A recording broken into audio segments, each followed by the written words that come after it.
Assalamualaikum warahmatullahi wabarakatuh. Alhamdulillahi wa kafa wassalatu wassalamu ala nabiyil mustafa wa ala alihi wasahbihi ajma'in wa la hawla wa la quwwata illa billah. Insyaallah sebentar lagi kita akan memasuki bulan suci Ramadan, bulan yang penuh dengan berkah, bulan yang penuh kebaikan.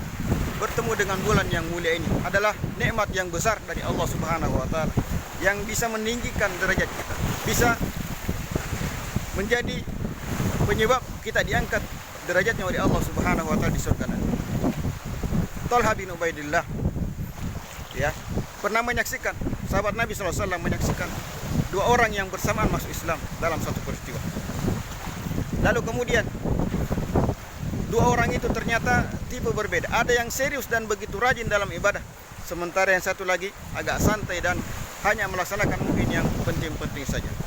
Lalu kemudian Allah takdirkan orang yang pertama meninggal dalam suatu peristiwa sehingga syahid, sementara yang satu lagi diberikan umur yang lebih panjang oleh Allah Subhanahu wa taala. Setelah dua-duanya akhirnya meninggal dunia, Thalha bin Ubaidillah kemudian bermimpi dan melihat di pintu surga ternyata orang yang lebih panjang umurnya, yang lebih belakangan meninggalnya, justru dipersilakan untuk lebih dahulu masuk ke dalam surga. Keesokan harinya kemudian Thalha bin Ubaidillah menceritakan mimpinya kepada Nabi sallallahu alaihi wasallam. Kemudian Nabi mengatakan, kamu heran, bukankah orang itu masih dipanjangkan umurnya oleh Allah Subhanahu wa taala? Bukankah orang itu masih mendapati bulan Ramadan? Berapa dia berpuasa? Berapa kali dia salat fardu? Berapa kali dia salat sunnah? Maka hadis ini menunjukkan bahwa bertemu dengan Ramadan bukan sesuatu yang sederhana.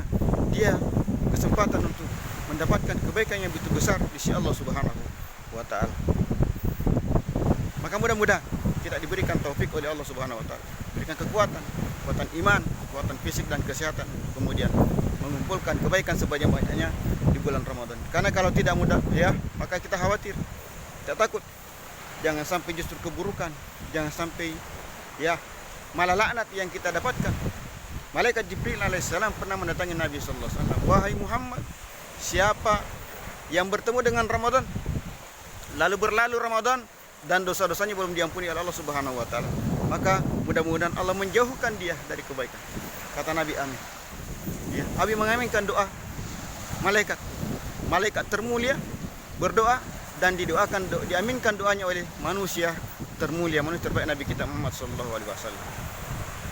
Maka mudah-mudahan datangnya Ramadan bisa menjadi sebab kita mendapatkan berkah dan kebaikan dari Allah Subhanahu wa taala. Tentu hal yang pertama kita sebelum masuk bulan Ramadan adalah membekali diri dengan pengetahuan seputar Ramadan. Apa saja yang sebaiknya kita lakukan, apa saja yang sebaiknya kita tinggalkan di bulan Ramadan, sehingga amal kita berfaedah, amal kita produktif, tidak kemudian menjadi amalan dan bulan yang sia-sia. Di antara amalan yang bisa kita lakukan dalam Ramadan adalah memperbanyak tilawatul Quran, membaca Al-Quran. Al-Quran adalah kebaikan yang begitu besar dari Allah Subhanahu wa taala. Coba lihat ketika Allah taala menurunkan Al-Quran, maka malaikat Jibril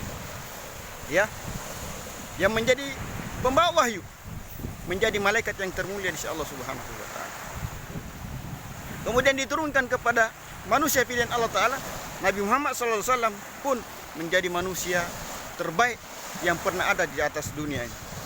Kemudian turun di bulan Ramadan, maka menjadilah Ramadan ini bulan yang paling mulia, bulan yang paling indah, dan diturunkan kepada kita umat Nabi Muhammad SAW, maka kita pun dijadikan umat terbaik oleh Allah Subhanahu wa taala. Kuntum khaira ummatin ukhrijat linnas.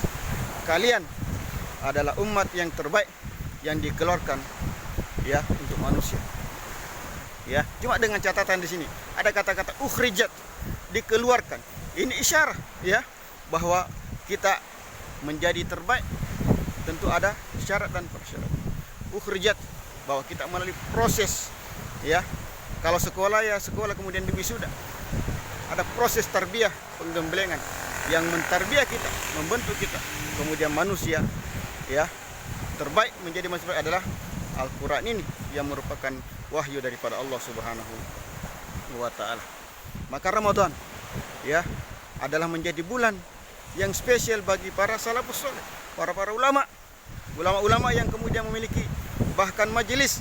Mereka tidak sibuk dengan dunia, sehari-hari sibuk dengan hadis, mengajarkan hadis Nabi Sallallahu Alaihi Wasallam. Akan tapi ketika Ramadan datang, ya, lalu kemudian mereka meliburkan majelis hadisnya, kemudian mengatakan sekarang tiba masanya ya musim Al-Quran.